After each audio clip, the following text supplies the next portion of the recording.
कि यदि लहर लहर पर कगारों की नज़र टेढ़ी हो, कल के चमन पर बहारों की नज़र टेढ़ी हो, कैसे पहुँचेगी पालकी पिया के देश, यदि भोली दुल्हन पर कहारों की नज़र टेढ़ी हो, कहारों की नज़र टेढ़ी हो। किस तरह से उनकी दुर्दशा की जा रही है, किस तरह से उनको कत्लेआम किया जा रहा है। सरकार की नीयत खोटी है।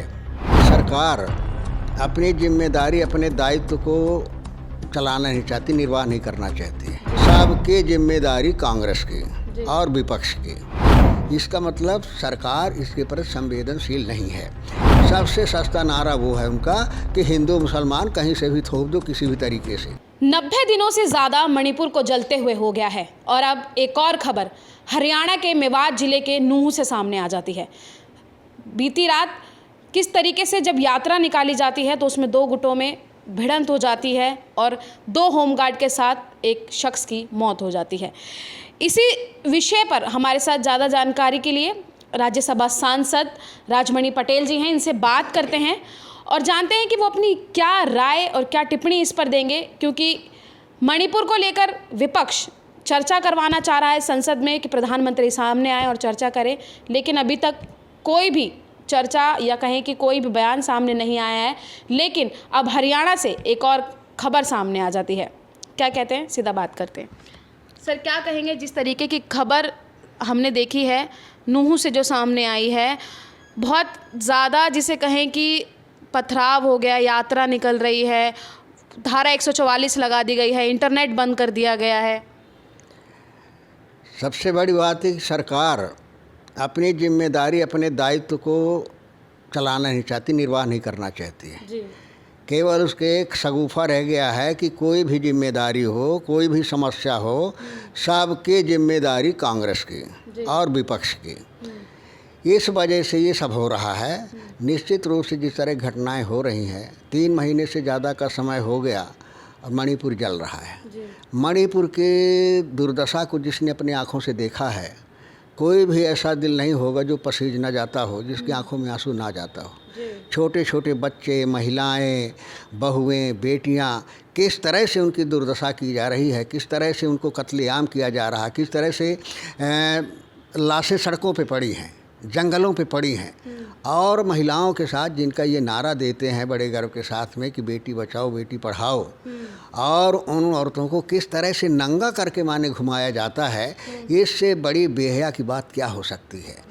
ऐसे मसले पर जो एक राष्ट्र का मुद्दा है, राष्ट्र का नहीं सारी मानवता का मुद्दा है, विश्व का मुद्दा है, संविधान का मुद्दा है, ऐसे मुद्दे को इतने हल्के से सरकार ले रही है कि किसी भी स्टेट की कोई एक घटना होती है तो उसके साथ उसको लपेट देती है कि उसकी चर्चा होनी चाहिए, वो भी घटना है। इसका मतलब सरकार इसके प्रति संवेदनशील नहीं है।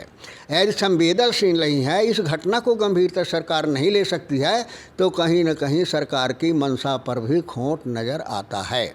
नहीं तो 3 महीने हो गया और एक छोटे से स्टेट की इतनी बड़ी समस्या जो है हल नहीं हो, नियंत्रण में अभी तक नहीं हो, ये बड़े दुर्भाग्य की बात है। और ये चल ही रहा था, उसके बाद आ गया हरियाणा का भी आ गया। हरियाणा में जो कुछ हुआ सबने देखा। अब हरियाणा के देखना चाहिए, सरकार को जांच करना चाहिए कितनी पुलिस बल थी आपकी, कितनी आपने व्यवस्था किया था, किस तरह से माने जुलूस निकल रहा है उसके नियंत्रण के लिए। तो सरकार अपने दायित्व को गंभीरता से उस समय लेती नहीं है। अब जब घटना घट जाती है तब फिर दूसरे माने हिंदू मुसलमान का लगा दो। सबसे सस्ता नारा वो है उनका कि हिंदू मुसलमान कहीं से भी थोप दो, किसी भी तरीके से।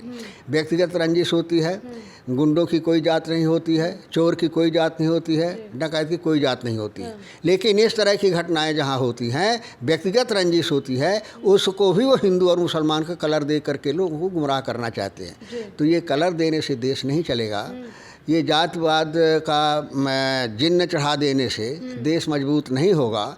जो सरकार को चाहिए कि सरकार को जो संविधान के तहत शपथ लिया है, शपथ इसीलिए लिया है कि जो चुनौतियां हैं, जो कठिनाइयां हैं, जिनको माने सत्ता ने, कोई पहले की सत्ता ने नहीं दूर करा, तभी तो आप माने दम भर रहे हैं कि माने उसने नहीं किया, गलत किया है, हम उसको दुरुस्त करेंगे, हम चुनौतियों को समाप्त करेंगे, हम राष्ट्र को प्रगति और विकास पर ले जाएंगे। तो इसके लिए आपने जनमत लिया है, जनता ने आपको इसलिए वोट दिया है, ना कि इसके लिए दिए कि आप भी सत्ता की कुर्सी हासिल करके जो है आप गाना गाते रहो, कांग्रेस का गाता गाते रहो, पुरानी सरकारों का।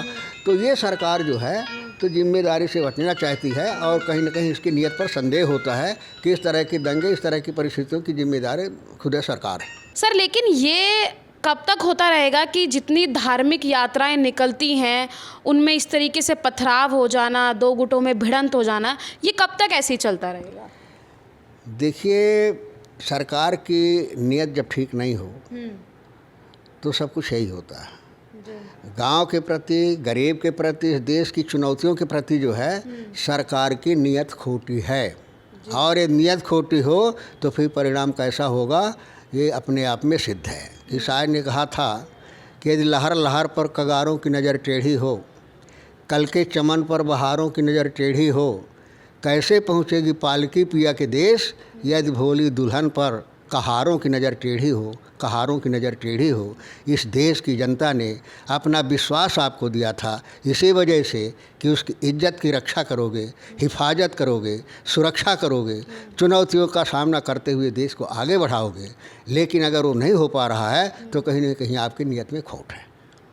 बहुत बहुत धन्यवाद हमें समय देने के लिए। तो आपने देखा कि किस तरीके से क्या राय जो हमारे राज्यसभा सांसद हैं उन्होंने रखी है। सरकार पर सीधे तौर पर निशाना साधा गया है, पहले मणिपुर की खबर को लेके और अब हरियाणा के मेवात ज़िले में जो खबर आई है उसको लेके। आप अपनी क्या राय रखते हैं हमें कमेंट बॉक्स में ज़रूर बताइएगा। जनहित टाइम के साथ मैं निशा लखवाल, धन्यवाद।